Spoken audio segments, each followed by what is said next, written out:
word nga pass, bulanon ta ang T. Ngaman. Okay. Pass. Kay kon malipat ka mo sang word nga pass, ma-failed ka mo sa paggamit sini. Okay. Gani tandaan ta ang word nga pass. Pagkakita sang sunog, sang kalayo, panumdumon ang pass. P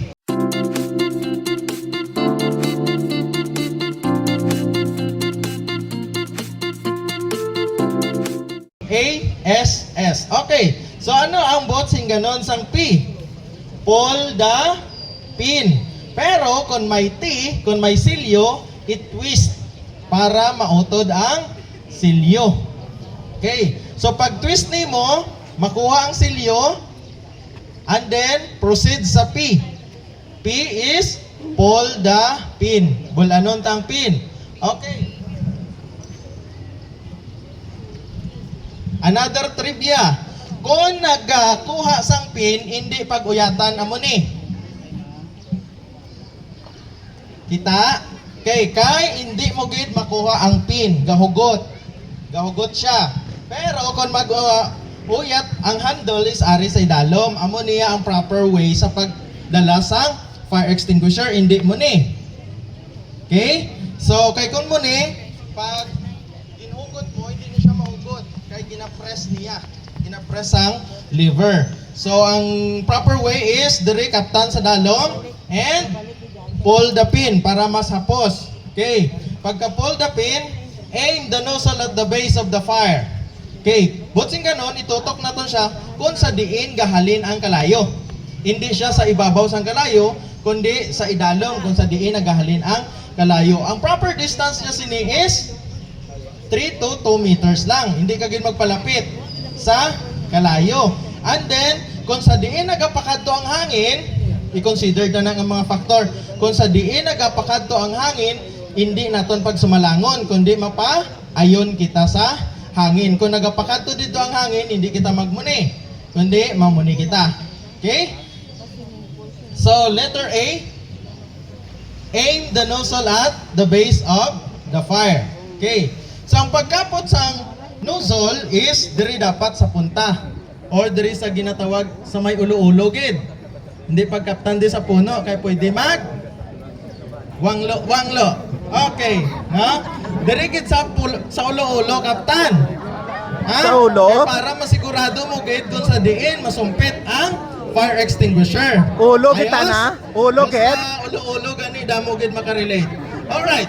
So and then kaptan sang hugot. Kay once gani nga mabuhian mo ng ulo-ulo, pwede magamuha mo ni or base sa imo pa dumiritso ang sulod. Ang sulod sa aton fire extinguisher is makahililo ini siya. Amon yung phosphate. So kung baga kung mahaklo ni siya naton, gina-extract niya ang oxygen sa aton nga heart. So that's why delikado ini siya, no? Okay. So and then aim the nozzle at the base of the fire and una nga is squish the lever.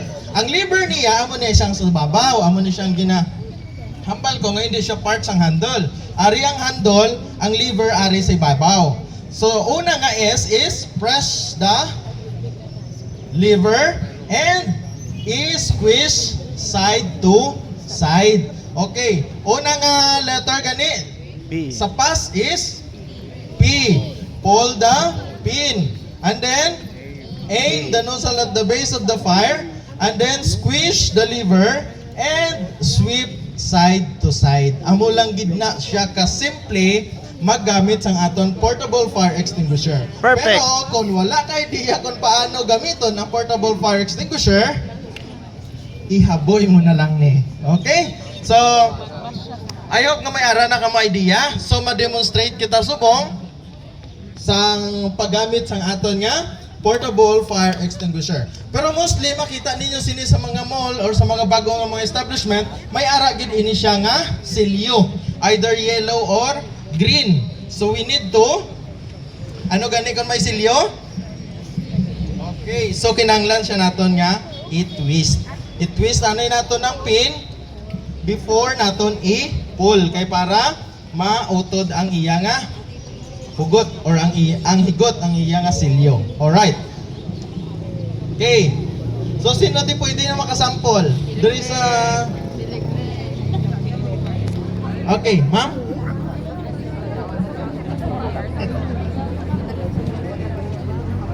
Sir? Ini representative ah. Lilibet ikaw.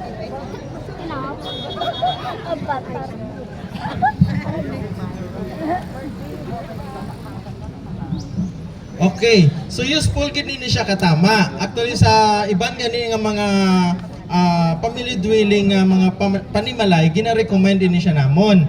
Kay kumbaga first aid kit ini siya naton in terms of sunog sa aton nga panimalay, hindi lang sa mga workplace naton or sa mga establishment nga ginakadtuan ta, but of course sa aton nga panimalay. Kay sometimes mas manami nga gina-suppress na naton ang kalayo habang gamay pa. Kay kung magdako na kayad ang kalayo, budlay na siya naton patyon. Kag kung dagko na kayad ang kalayo, mas damo na ang damage nga nahimo. So habang mas gamay pa lang siya, so mas manami nga maagapan naton sa paggamit sa portable fire extinguisher. Okay? So may kalayo na. Sir, may sunog, may sunog. So ikaw sir, gintuwa nimo ang fire extinguisher sa bulutangan, ginpull the pin, aim the nozzle at the base of the fire.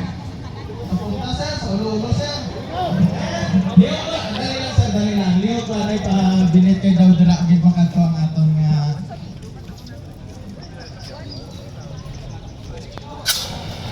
Okay.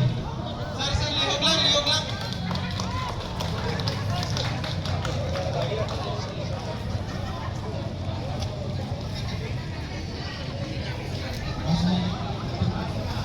Okay, sino pa gusto? Ma'am sir, sino ang willing? Hindi maghadlok, kaya kung ara na kalayo para hindi kita magpanik, so mas manaming nga nakakapot kita. Manaming nga tali ko mga every offices na representative. Kaya mga kahit po ka na mga representative sini. Every offices.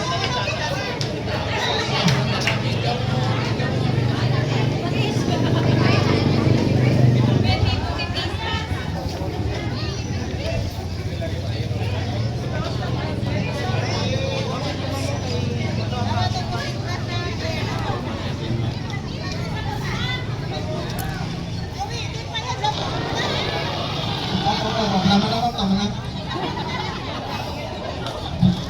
Okay, pero habang may kalayo pa na, kung wala pa na siya naubos ang aton nga sulod sa fire extinguisher, ibugba lagi kay one time lang ginalagan ito. Hindi na siya pwede hambal na i-reserve na siya for the next time around. Okay? Kaya nag-diffuse na sinaan niya na sunod. And additional information, ang aton fire extinguisher dali wala expiration. Okay, so wala na siya nag-expire. Ang inahambal namin labog na isa, na-rechargeable na siya, yes, rechargeable, kaya nag-diffuse ang pressure na ari sa sunod. Tungkol, wala siya nato na maintinar sa maayo. Kaya kung maayo ang pag-maintenance niya, hindi man siya madali ma-diffuse. Nag-stay niya siya for 5 to 8 years. Sino pa gusto? May alin pa din sa sunod pa? Ma'am sir. Ha? Hindi, ikaw to. Kala, nag-video ko. Ikaw to, testing to. Saan gusto ko mag-testing? Oh, na.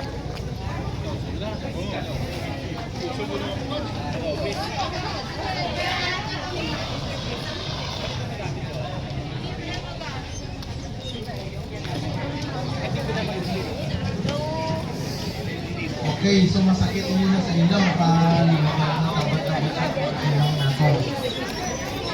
Kaya nag-iipot mo niya ang hangin. Okay, so sino pa? Willing? Willing ka gamit? May alipati naman. Pwede ka practice.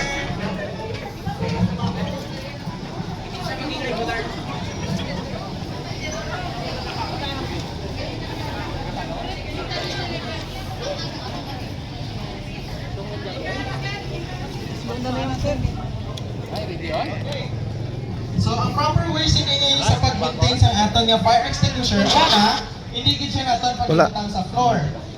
Sas lang kapuslit Kahit aw. kung daon lang siya sa Sa lang floor, kapuslit. change ang aton nga temperature, gainit, Gamay sulod. galamig, gainit, galamig, gainit, galamig. Until sa time nga, mabilog ang sulod niya sini. Kag kadipiyos ang iya nga pressure sa sulod. So kinahanglan i-maintain natin siya at least twice a month or once a month, ginaligo-ligo ni siya. Ligo-ligoon lang siya para mag-rumble na naman dito ang powder sa sulod nga hindi magdilog. So at least twice or once a month may ara kita tawo nga naga-monitor sa pagligo-ligo siniagod, hindi dali or hindi dasig mag diffuse ang aton nga fire extinguisher. Amo lang kita siya ang pinaka technique para mapadugay naton ang lifespan sang aton nga fire extinguisher. Okay, so base may ara pa question or gusto i-clarify?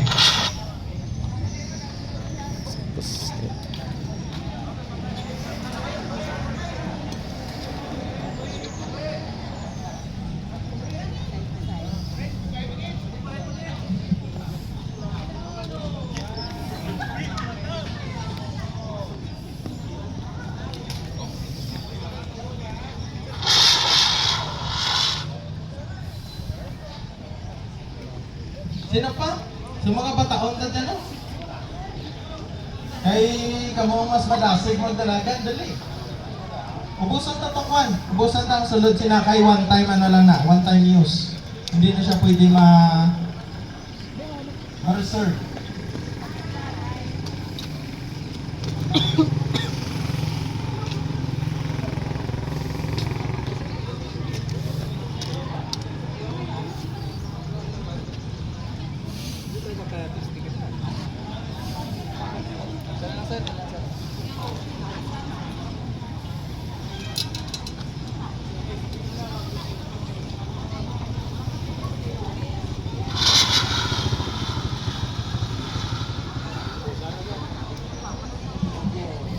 Alright, so thank you very much, Gid, and I hope may ara ka mo nga nantiguan, no? Sa aton nga discuss about how to use fire extinguisher. So, in behalf sa amon office, headed by our Municipal Fire Marshal, si Photo J. Onato. So, thank you very much, Gid, and thank you so much, Gid, sa inyong pagpamati, and I hope nga magamit din na siya naton sa aton adlaw-adlaw nga pagpangabuhi. So, thank you, Gid.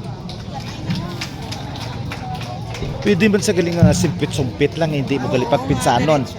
Pero dapat once nga na-open siya, sir. Diretso-diretso yon. Oo, O ibuson mo lang. May mga pressure siya dahil. Oo. Kung mga puslit-puslit, mga pila ka puslit ang maubos siya. Daw isa-isa lang di. Pwede sa imong kwansen. Kabuhayon. Good morning, everyone. Ako lang na pa, reminder.